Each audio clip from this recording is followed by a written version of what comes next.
Bom, vamos prosseguir então. É, Nós falamos, né, na realidade em aula, queridos, nós já falamos dessas questões, vocês já tiveram vídeo, nós já retomamos, já tiveram atividades, nós já estudamos essas questões conceituais. Nós só estamos, então, retomando, né? Nós conversamos sobre as estruturas psíquicas e agora nós vamos falar um pouquinho das fases, né? Lembraram que o Freud ele elenca algumas fases do desenvolvimento psicoafetivo? Então, eu lembro muito bem que nós conversamos é, do, da importância que ele atribui ao desejo de ser pai e ser mãe, né? Quando ele vai dizer que a vida, né, psíquica humana, na verdade, a sua constituição antecede o nascimento. Ela vem, na realidade, ela surge no lugar social que essa criança já tem no mundo, né? No desejo de que ela esteja no mundo ou não. Isso é muito importante. E que ao longo desse processo as situações vai trazendo momentos para se refazer e para se fortalecer e até mesmo para se reconstruir esse vínculo, né? Que situações são essas? Então ele vai falar da própria gestação, do quanto a gestação ela é importante para a própria construção do vínculo e identificação das pessoas que vão receber essa criança no mundo, o bebê no mundo, né?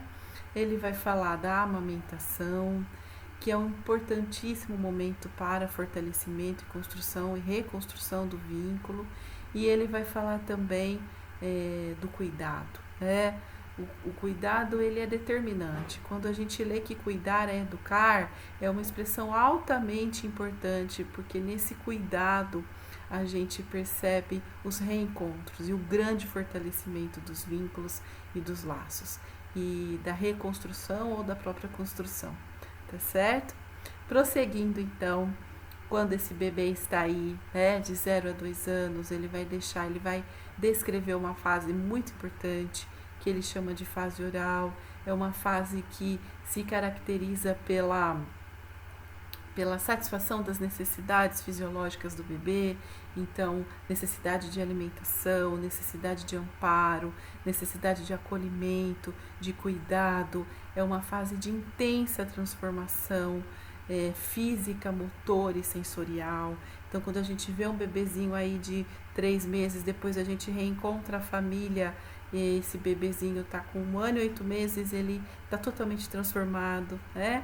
Então é uma fase marcada por intensas transformações e do quanto que esse cuidado ele é importante, que é uma fase em que o amparo ele determina e ele é muito importante para o desenvolvimento psíquico aí, né?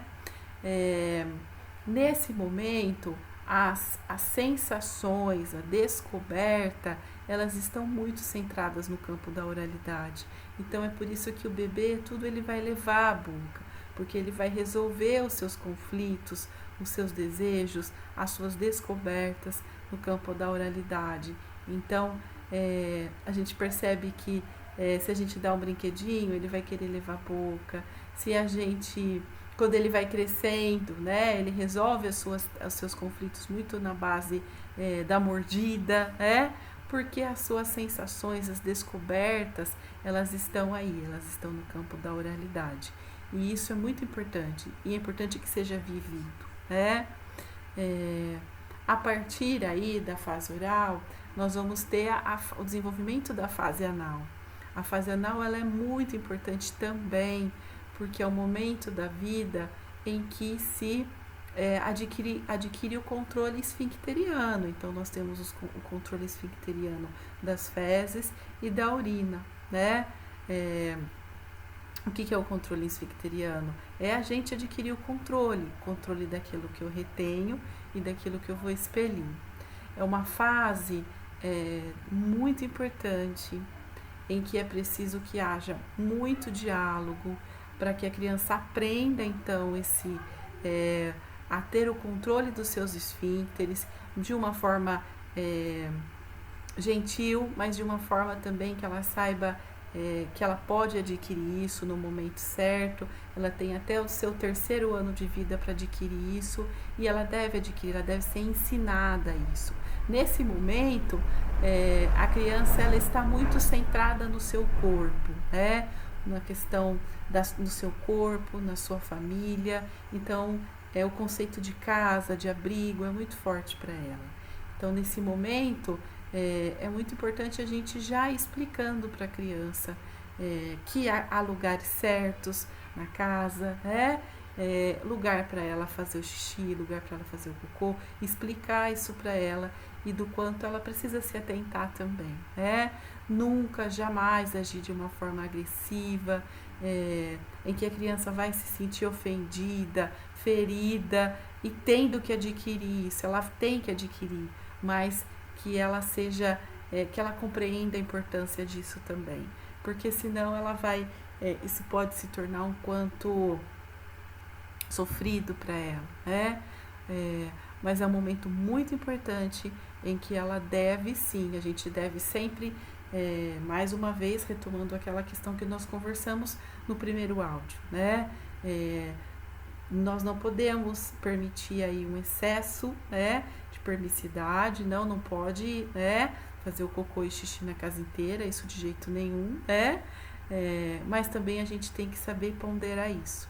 A gente tem que mostrar que existe um lugar e que esse lugar vai levar isso embora, né?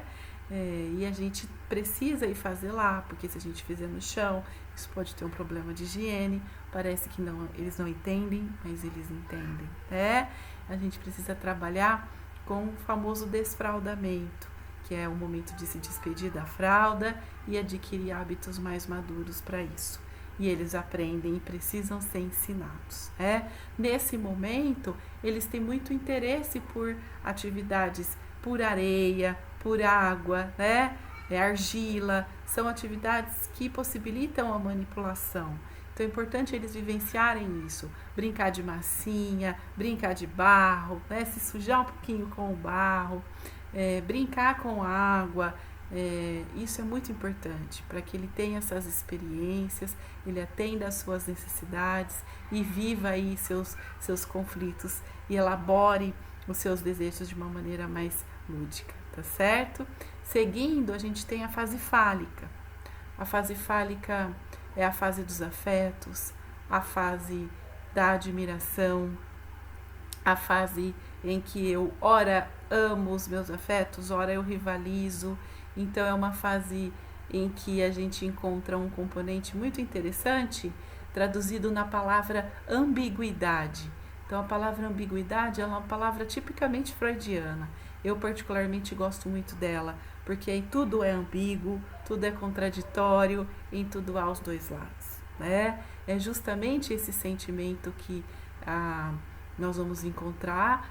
As crianças vão passar pelo famoso complexo de Édipo, tanto o menino quanto a menina vão passar pelo Édipo.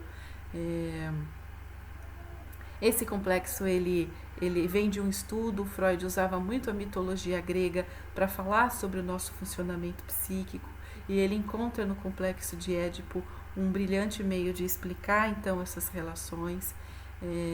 Isso é muito interessante porque a gente vai vendo momentos de rancor, momentos de rivalidade, e que é preciso superar isso, e que a gente percebe o quanto a figura do adulto é importante para a criança e do quanto nós temos influência disso, porque eles vão se espelhar, eles vão buscar nos adultos elementos para se constituir quanto ser humano. E eles precisam se identificar, eles vão buscar pela identificação. Então é muito interessante a gente perceber que eles vão buscando meios, né? Quando eles começam a brincar de imitação, quando a menina começa a usar as roupas da mãe, de repente some um batom, tá na bolsinha dela, né? Os meninos buscam se identificar com o pai, começam a imitar algumas coisas do pai, eu coloco o sapato do pai e sai andando pela casa, né? Ou ele se coloca em alguns momentos como o namorado da mãe, vai dar um beijo na boca da mãe, a mãe explica para ele, né?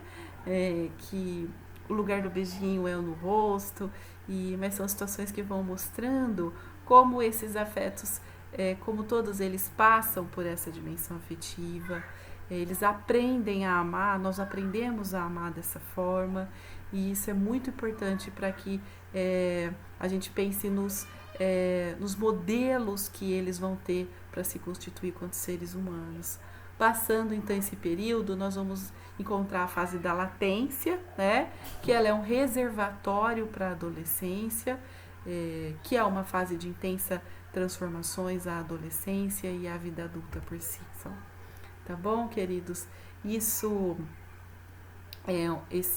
essa discussão ela é muito importante para nós. Retomem, estudem e vejam em diferentes situações o quanto que tudo isso vai aparecendo na vida dos alunos lá na escola, e o quanto que as figuras do adulto elas são impactantes na formação social das pessoas, das crianças, né? Nós estamos falando delas. Olha algo interessante que acontece, sobretudo na latência. Eles começam a ter grande admiração pelos seus professores. Eles começam a ter uma admiração, às vezes até além da realidade. Eles desenvolvem um olhar idealizado. O olhar idealizado é aquele olhar que às vezes não vê os defeitos, É do jeito que eu queria. Mas na realidade nós temos que ultrapassar o olhar idealizado e desenvolver o olhar concreto. Eu gosto muito da perspectiva psicanalítica, ficaria aqui por muito tempo conversando com vocês sobre elas, mas o importante é que vocês se lembrem dessas fases e algumas características muito importantes, e a importância do papel do adulto na vida das pessoas quanto modelo, quanto um agente de admiração que vai influenciar na formação, na conduta e nos valores que essa criança vai construir. Tá certo?